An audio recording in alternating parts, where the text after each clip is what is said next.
Wilson. I'm an associate professor in the Department of Geography at the University of Kentucky and a visiting scholar at the Center for Geographic Analysis at Harvard University. I'm spending a week visiting Mizzou geography in downtown Columbia. So I've been at Mizzou this week in downtown Columbia, sort of thinking about more generally questions of urban renewal on one side and what many of my students think about in terms of gentrification. I've leaned heavily upon the graduate students and the undergraduate students here in the Department of Geography to kind of get me up to speed on what they have seen in just the last 5 to 10 years. In particular, the students and I have gone on a number of what I and my colleagues call map walks. And what we've been doing is trying to understand a bit about the pressure that is placed on largely communities of lower socioeconomic status when they are right next to what seems to be a kind of unregulated or unchecked downtown urban development. The book is titled New Lines, Critical GIS and the Trouble of the Map.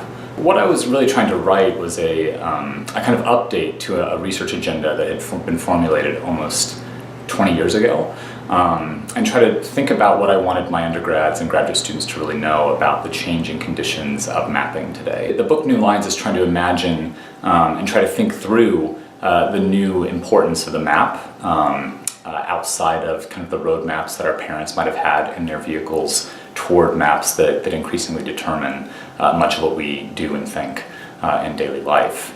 The book is tacking back and forth between our contemporary moment with smartphones and the kind of origins of digital mapping in the mid-20th century.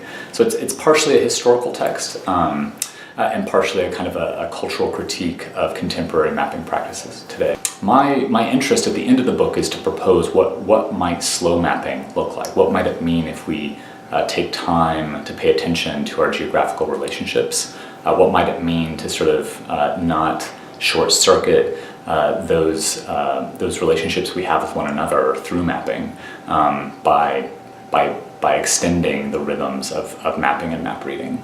And to do that, I sort of imagine how mapping worked very much in the early 20th century when maps were drawn by hand, where maps had a very specific authorship to them. You could look at a certain map and kind of tell stylistically what cartographer engaged in that map making work. So I guess with slow mapping, I'm trying to imagine what might we be able to attend to as a society? What might we be able to care for as a society if we use maps as a device to slow down our thought process, to sort of bring in more careful consideration of the kind of delicacy of social and environmental systems?